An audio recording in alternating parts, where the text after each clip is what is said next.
ব্যবসা বান্ধব বাজেট দিলেও এর বাস্তবায়ন নিয়ে শঙ্কায় খোদ অর্থমন্ত্রী। বিনিয়োগ খরা কাটাতেও নেই সুনির্দিষ্ট রূপরেখা। বাংলাদেশ চেম্বার অফ ইন্ডাস্ট্রিজ আয়োজিত বৈঠকে এসব কথা বলেন ব্যবসায়ী নেতারা। এ সময় এনবিআরের সংস্কারে ধীরগতি ব্যবসায়ীদের হুমকির মুখে ফেলছে বলে জানান বিসিআই সভাপতি। রাকিব আল জাবেদের রিপোর্ট। ধন্যবাদ সবাইকে। বাজেটে ব্যবসায়ীদের প্রত্যাশা ও প্রাপ্তির হিসাব নিয়ে এই গোলটেবিল বৈঠকের আয়োজন করে ব্যবসায়ীদের সংগঠন Bangladesh chamber of industries BCI. বাজেটকে ব্যবসা বান্ধব উল্লেখ করলেও এর বাস্তবায়ন নিয়ে সংশয়ের কথা জানান এফবিসিসির সাবেক সভাপতি মীর নাসির হোসেন।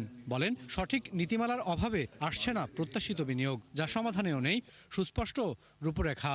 এনবিআর সংস্কারের ধীরগতিকে ব্যবসায়ীদের জন্য হুমকি হিসেবে উল্লেখ করেন বিসিআই সভাপতি। সরকার যে বাজেট দিয়েছে, বাজেটটা কিন্তু অত্যন্ত পজিটিভ। আমার ফ্রম বিজনেস পার্সপেক্টিভ, অর্থমন্ত্রী কিন্তু পোস্ট বাজেট প্রেস কনফারেন্সে বলছে 80% যদি অ্যাচিভ করলে উইল বি হ্যাপি। তার মানে he is also in dilemma যে আসলে কতটুকু হবে। Energy security is must, port এবং logistics support is a necessary এবং it has to be a cost effective.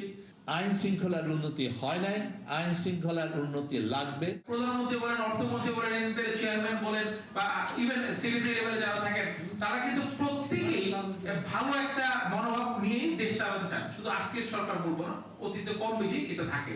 কিন্তু যারা বাস্তবায়নে থাকে, আমি নাম বলিও বলে যে assistant revenue officer, inspector level বা যারা জুনিয়র লেভেলে থাকেন, তারা তো আসলে এই রাষ্ট্রের ভালোটা না দেখে শুধু ব্যক্তি ভালোটাই দেখেন। বৈঠকে মূল্যস্ফীতিকে অর্থনীতির জন্য সবচেয়ে বড় সমস্যা বলে জানান policy exchange chairman doctor Masrur Riaz. আর র্যাপিড চেয়ারম্যান বলেন, দীর্ঘদিন ধরে বিনিয়োগ না হওয়ায় কমছে কর্মসংস্থান। গার্মেন্টসের ব্যবসা বাণিজ্য শ্রত, আর অন্যগুলো আমরা দেশের মধ্যে বিক্রি করি, সেখানে কনজিউমারদের ইনকাম যথেষ্ট পরিমাণে কমে গেছে।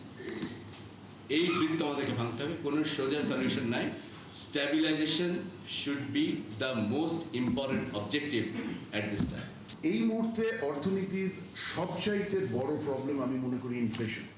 Energy is a big crisis, banking is a big crisis. So in advance income tax যেটা import stage on industrial materials যেটা 5% ছিল, সেটা এখন গভর্নমেন্ট 4% করেছে, which I think is very positive. বৈঠকে বিপুল রাজস্ব আদায় এনবিআর এর সক্ষমতা নিয়ে প্রশ্ন তোলেন আলোচকরা। ট্যাক্সটা বাড়ানোর জন্য কি ধরনের পদক্ষেপ নেবে সরকার, তাই এনবিআর কি নেবে? আমি আজকে মধ্যে কোনো দিক নির্দেশনা পাই না কিন্তু। রাকিব আল জাবেদ, ৭১, ঢাকা।